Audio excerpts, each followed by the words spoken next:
basic fragrance for everybody was Florida water. Right, Mr. Stubbs? You go to funerals, it smelled like Florida water. You go to Jubilee dance, it was Florida water. It wasn't Florida water, it was Florida water.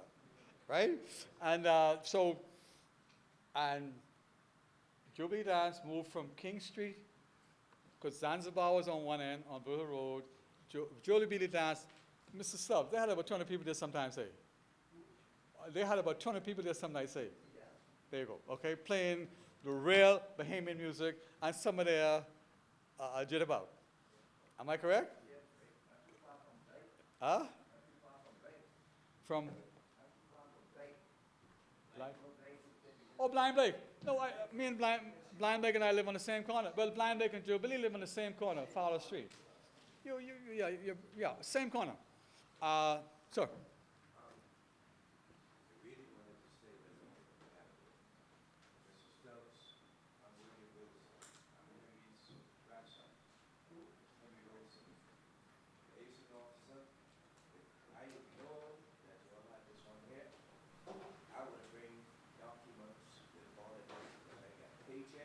Yeah? Well, why don't you donate it to the Historical Society, my friend?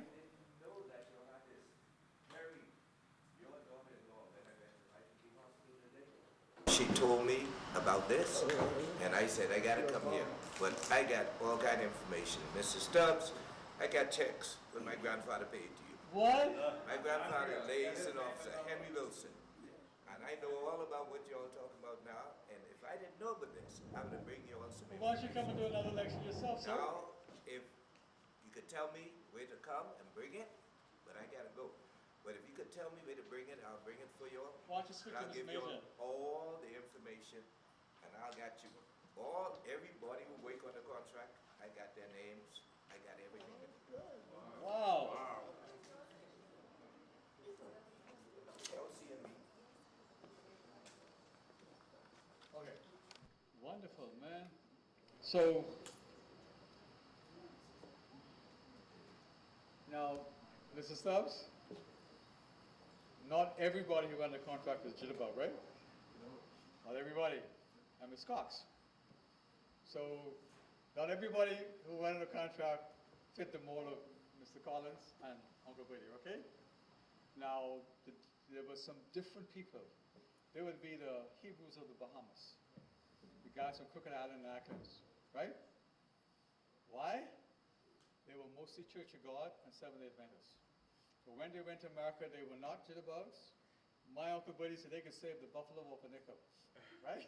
No.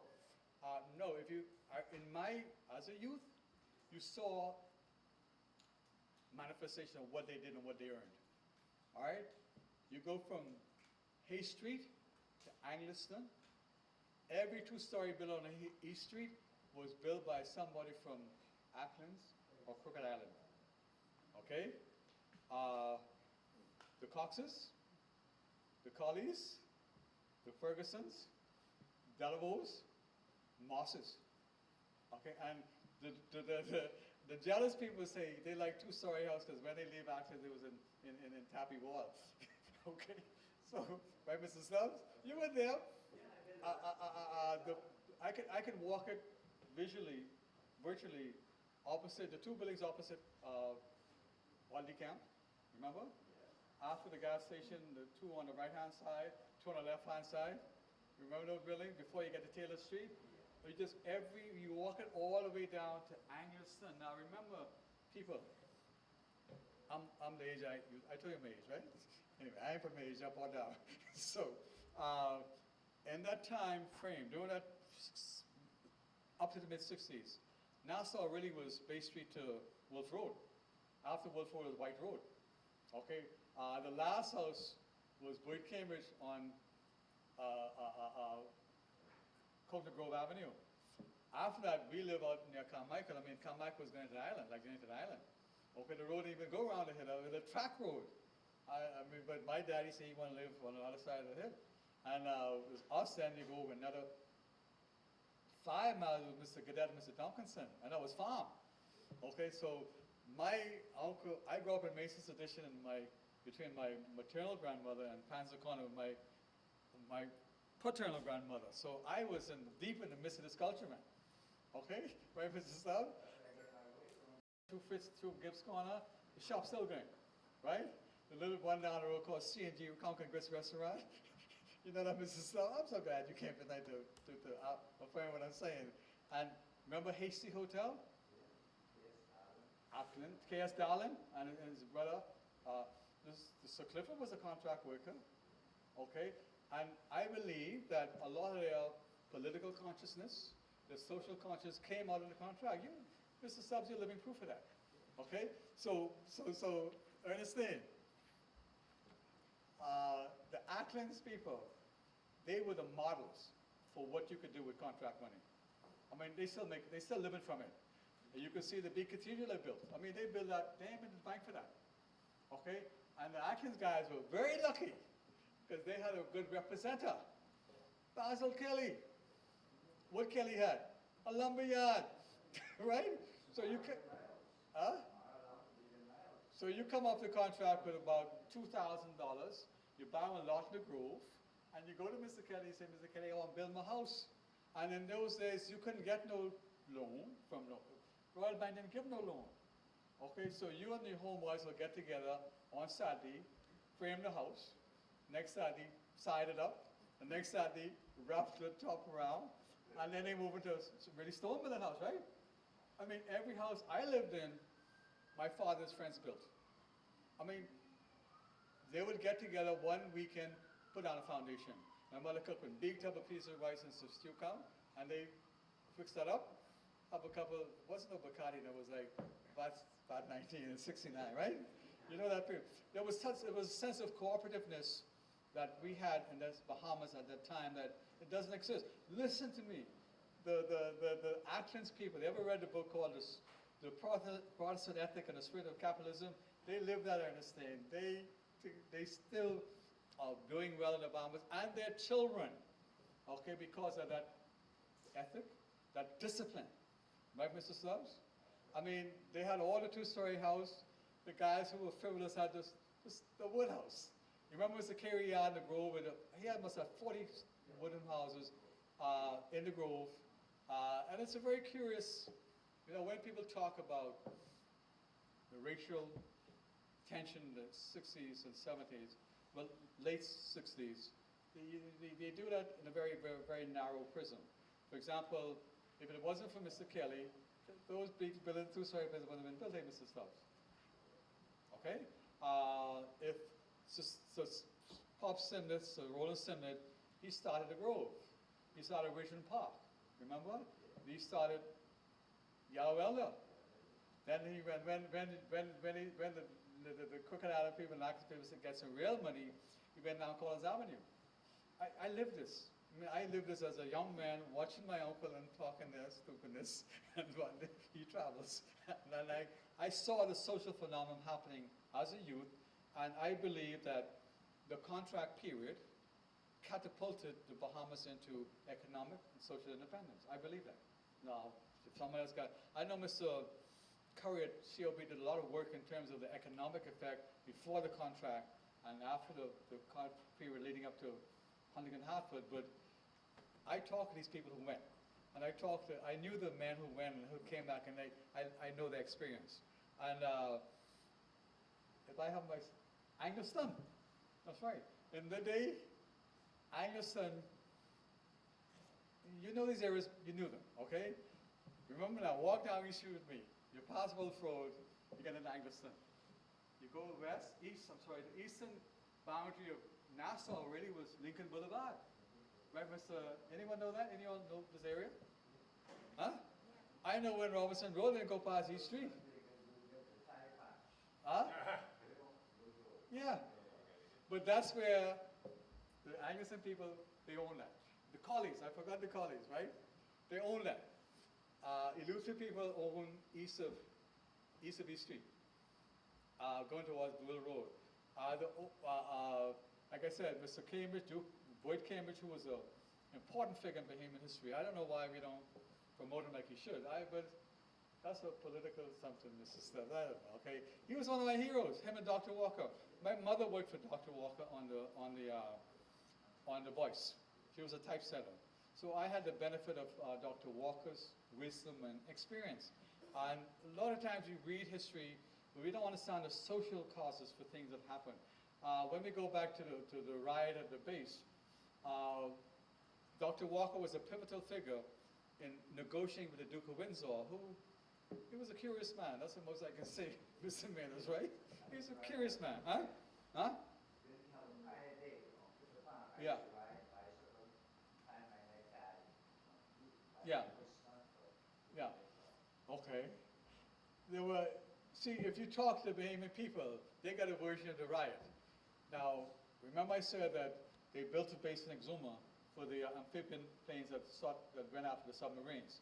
Now, the guys in Exuma built that. When they came to Nassau to build the second base, to work on the second base, they now had skills. Some of the best mechanics in the Bahamas in the 60s and 70s came out of Exuma, because they worked with English, absolutely, heavy equipment operators. And when they came to Nassau, the guy, they say, what you guys making a day? They say, we making a shilling. The guys in Exuma said, man, we're making two. Okay? Then they started grumbling.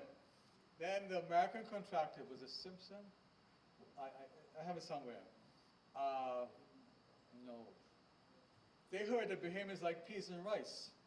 Okay? So one day he served peas and rice sandwich. And the man said, where the relish? Okay?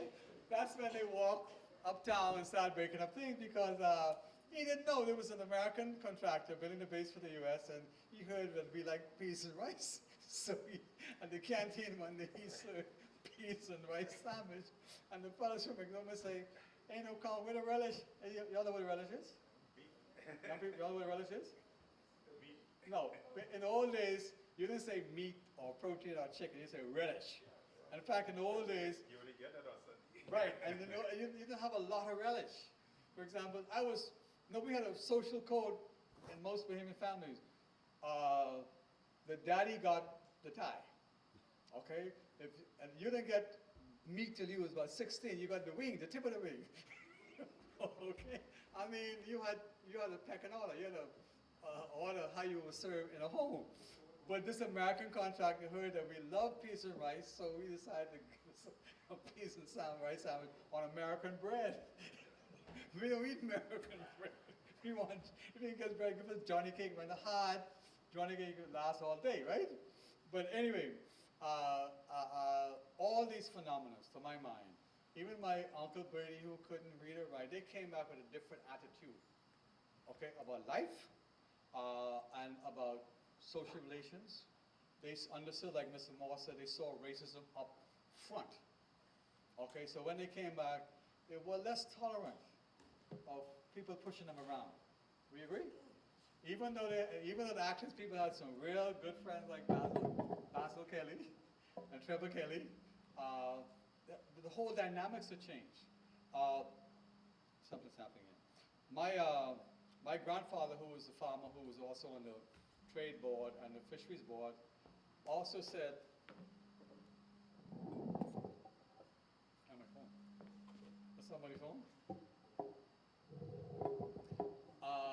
He said to me, I used to say often, because I remember he had 3 sons gone, and Uncle Brady, I mean, they had a good time. Okay, unlike the guys from Cook Island, they had a good time. But he also said to me, what if America decided to grow the food here? And Mr. Millers, we wouldn't need Bamsi today. Those farms would still be going there. What if America decided to just open the Bahamas to agriculture and not have people go abroad? Well, that might have been good and bad, because Uncle Billy would have had a good time, right? He would have been stuck here or not been to land of fear, no home to brave. Thank you very much.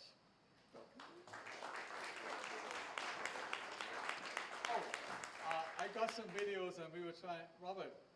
No, I'm straight. We're straight. Oh, Chrissy Rowe. Chrissy is another neighbor of mine in Exuma. She is unusual. Chrissy is 82. She worked in a contract in 1952, worked for 1 year. She'll tell a story if you can bring it up. Chrissy, she owns the only gas station in Western Exuma. Really? I decided about a year ago to be her friend. I come from Nassau. Before Nassau, I lived in New York. So, you know, I wanted them today, right now, and don't give me the black talk. Chrissy said, Mr. Thompson, you're going to 78 RPM. I get a 33. Why don't you come back to 45? Maybe we get along. Chrissy, 1 second. Don't keep. No. Huh? Robert? Chrissy, Sunday morning you drive by Chrissy gas station. Chrissy cracking rock for concrete. Okay? So Chrissy said, I ain't selling gas right now. See, I said, where can I come? He said, come back 2 o'clock.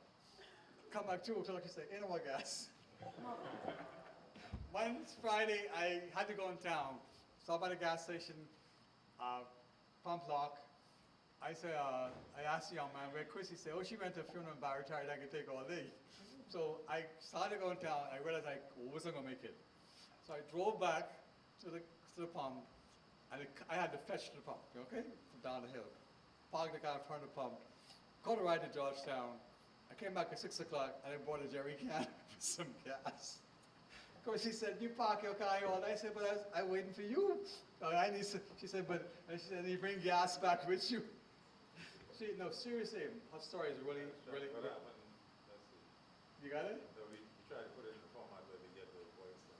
Okay, but Chrissy worked in Okeechobee for 9 months. She said wasn't for her. She came home, went to the labor board, and collected 3 pounds. She said from there she went to the Chinese shop and bought a pack of envelopes, a tin of baking soda, and a tub of lard, a box of lard, put on a boat, the mailboat went to Steventon, which is about half a mile from my house, walked home with the lard, came back for the tin, and from then to now, she's a success. She has 2 taxis, the gas station, and people estimate she's worth about $500,000. She's done everything in life. Cantankerous, but she got a book on bush medicine. But she is an example of what 3 pounds can do. Now, during the contract period, when you left, you had to sign up for your money. If you were married, part of your money went to your wife. If you were unmarried, you had to assign some to your mother. And it came home every month to the post office bank.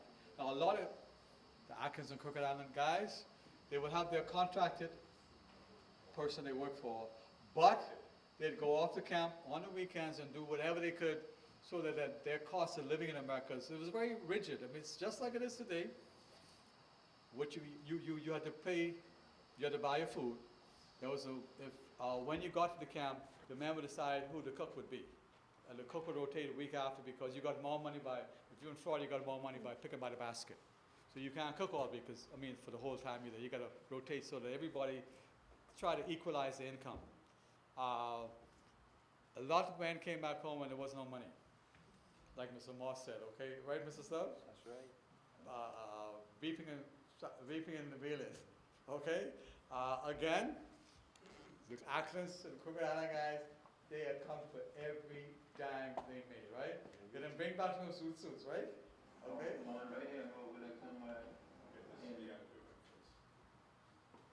Who, me?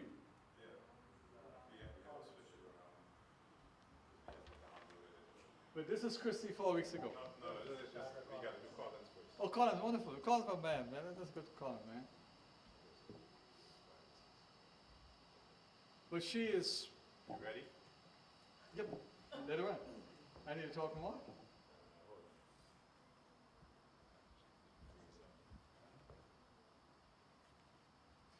I estimate that we probably have about 100 people. There are only 2. In Rollville, where I live, there are probably about 2 dozen more, and they're dying. That's wrong. Okay, let it go. Oh, sorry. 1954 to 1965. But Chrissy, in my, like I said, in Rollville alone, there are about 12 people I still talk to who are alive today. very coherent, and they remember, I mean, and they talk about it still with pride. Say, man, I picked more beans in one day than any other three Negroes. Okay. And they talk about their exploits, and they're very proud of it. Guess what? You know why they're proud? Because they went. Okay? You couldn't go, we were weak. Or,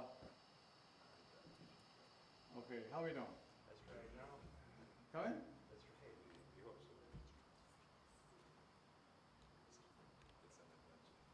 Any questions? I have a question. Does the name Leona Cooper Baker mean anything to you? One right here over there somewhere. No, 1 second. In the year 1937, December 11th. Leone Cooper Baker. He's a baker now. 1954 from to Exuma? 1965. Went his contract and he came back. No, there's so many, I still believe that there are hundreds of men and What happened is, a few years ago, so Second to latest. we got to wait for it to catch up every so often. 54, 55 was picking beans in Homestead. From there I went to Minnesota, which was peas and corn. Pitching peas, regular corn and pitching peas. In 1956. From there I was into Virginia, apples, picking apples. From there, back into Florida, picking oranges.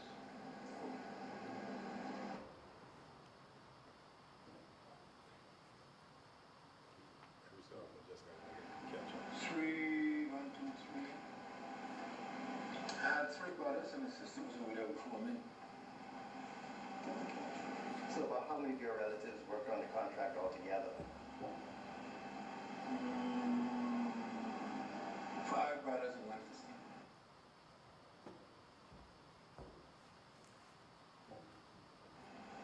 Well, they used to talk about what kind of money they used to make during that time, during those years. You could make maybe some days, maybe $20, $30 a day. But you can make that here in a month. During that time. You know, so the money was good. So that's what enticed me to go. I didn't do too bad.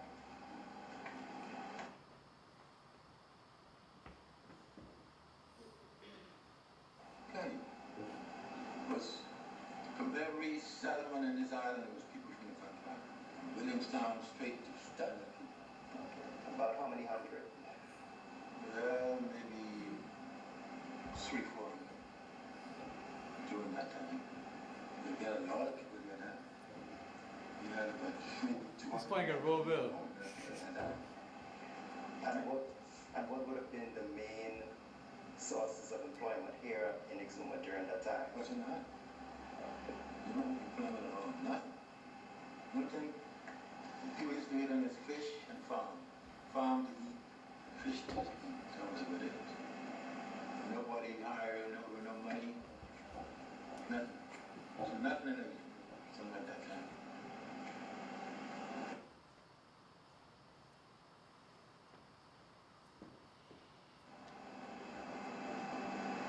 Well, it was positive for me. I mean, during that time, I didn't like it, you know. But I didn't want to stay there. I don't want to stay there because I could have been married 6 times. I didn't like it like that.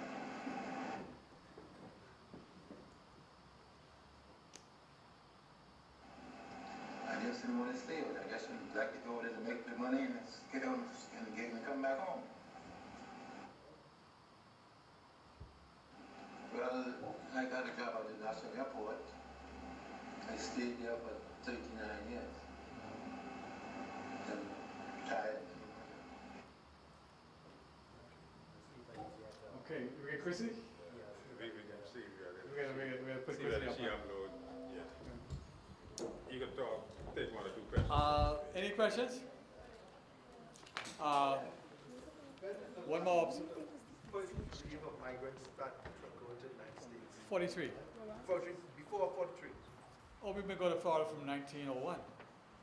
And we built Miami. I mean, they ain't no joke. I mean, when Miami was founded as incorporated as a city, they needed 100 names.